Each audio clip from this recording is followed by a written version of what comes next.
हाय everyone, अस्सलाम वालेकुम and welcome back again to my YouTube channel. कैसी है जी मेरी यूट्यूब फैमिली। आई होप सब खैरियत से होंगे। मैं भी अल्हम्दुलिल्लाह बिल्कुल ठीक हूँ। अच्छा, अपनी वीडियोस में मैं अक्सर ही ख़वातीन की फ़ाइनेंशियल इंडिपेंडेंस के बारे में जब बात करती हूँ ना, तो बहुत सारे मेल्स ऐसे होते हैं जो नाराज़ हो जाते हैं मेरी इन बातों से कि शायद मैं ख़वातीन को गलत ट्रैक के ऊपर लेके जा रही हूँ। अगर आप शुरू से देखें ना, तो कहीं पे भी इस्लाम में औरतों को, ख़वातीन को अर्निंग करने से इस्लाम मना नहीं करता।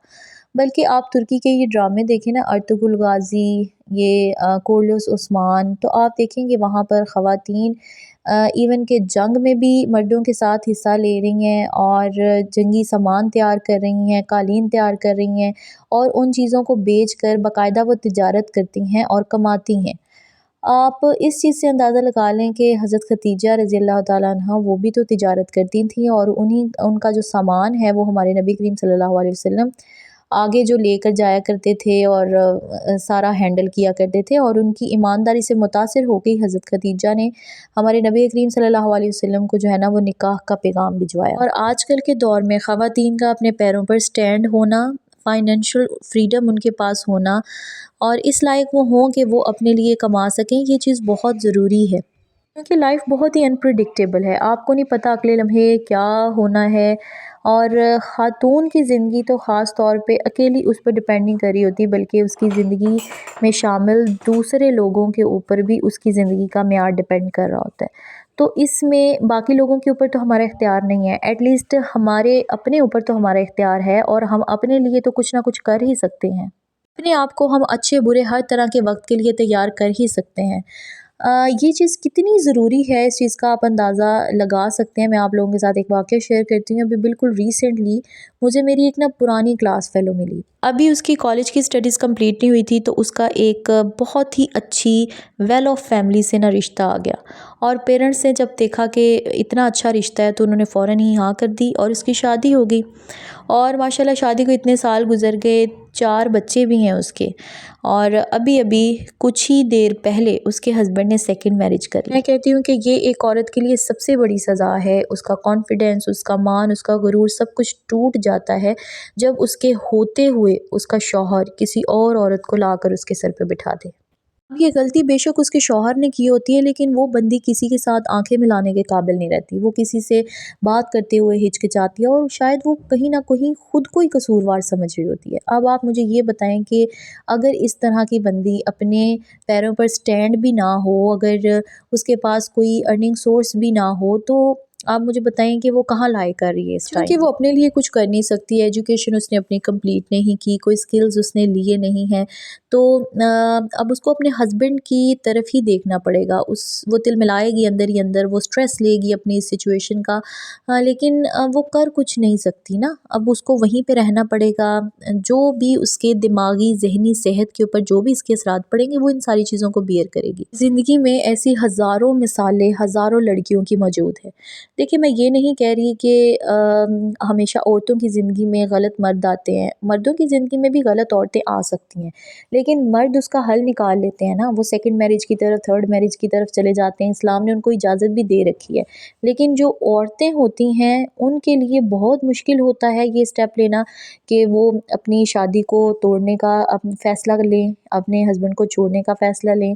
ये चीज़ें औरतों के लिए बहुत मुश्किल हो जाती है। शादी ज़िंदगी का बहुत अहम हिस्सा है और ये ज़रूरी भी है, सुन्नत भी है, ये तो हर हाल में होनी है, करनी ही है।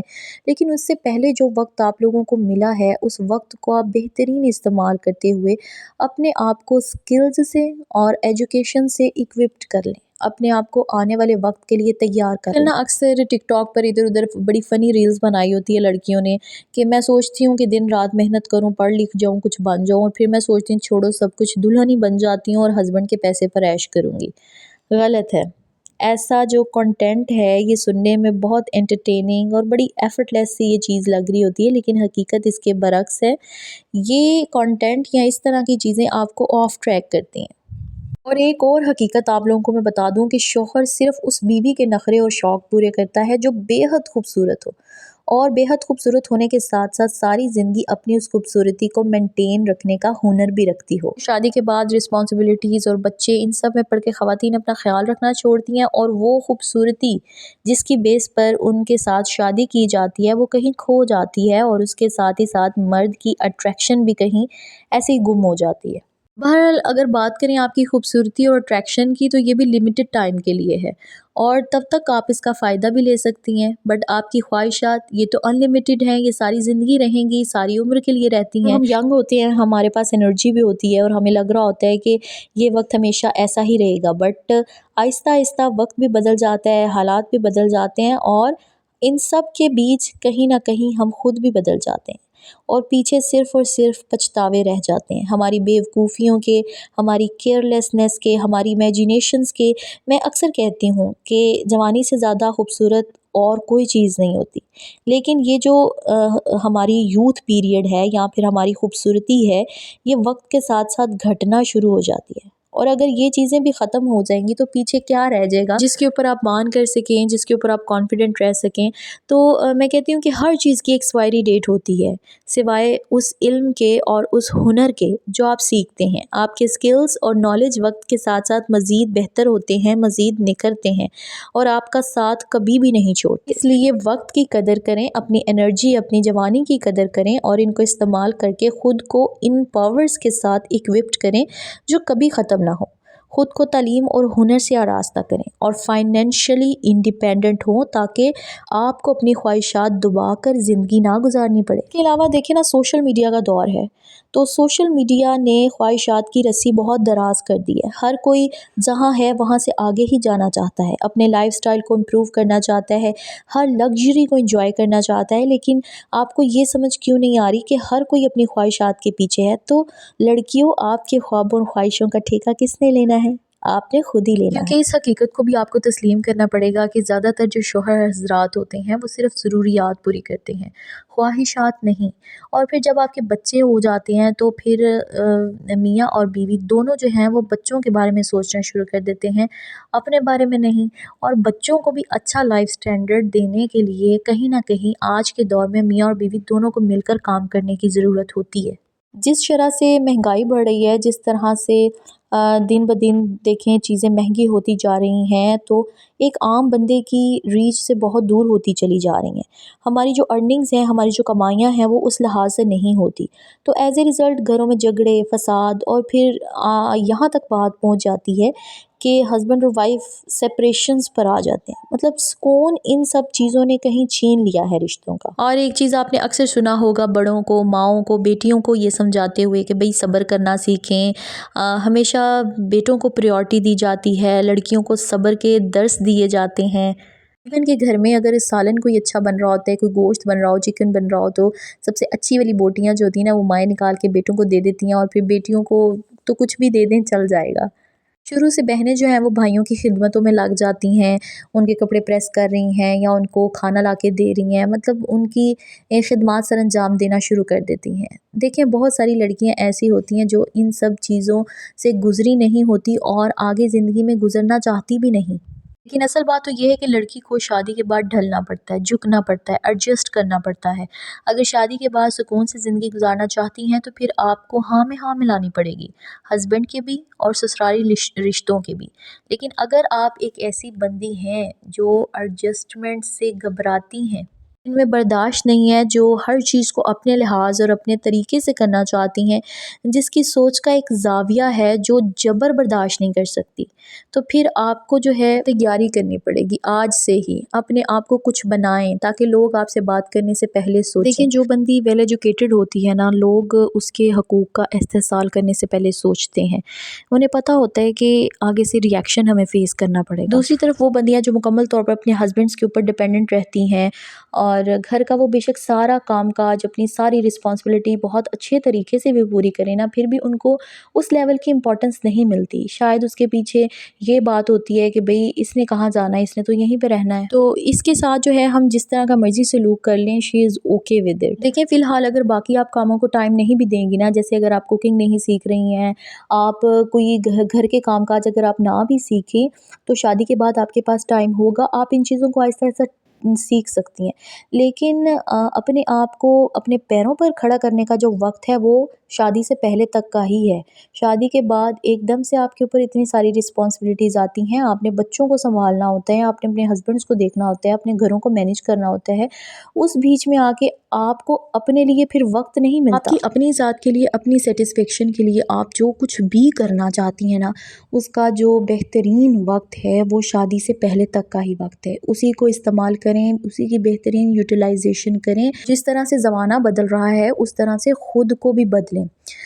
देखिए, अब बहुत सारी ख़वातीन ऐसी भी होंगी जो मेरी वीडियो देख रही हैं और उनका ये वक्त गुज़र गया एजुकेशन लेने का, तो उनके लिए मैं यही बात कहूँगी कि इट्स ओके, आप लोगों ने डिसहार्ट नहीं होना। अगर आप बाकायदा तालीम हासिल नहीं कर सकी तो आप शॉर्ट कोर्सेज़ कर लें, उसके लिए आप थोड़ा बहुत टाइम निकालें। आप ऐसे स्किल्स ले लें जिसके अंदर किताबों की या तालीम का अमल दखल ना हो। जैसे आला लेवल की स्टिचिंग सीखें, आला लेवल की। यकीन करें, अब टेलर्स जो हैं वो सूट सिलाई करने के इतने पैसे मांग लेते हैं कि अगर वो एक भी सूट सिलाई करते हैं ना तो 1000 तो वो आराम से ले लेते हैं। और अगर इनर वगैरह लगा के उन्होंने स्टिच करना होता है तो 2500 3000 तक जो है सिलाई चले जाती है। और अगर आप एक दिन में 2 भी सूट सी लेती हैं ना तो आप आराम सुकून से जो है वो 3-4 हज़ार कमा सकती हैं एक दिन का।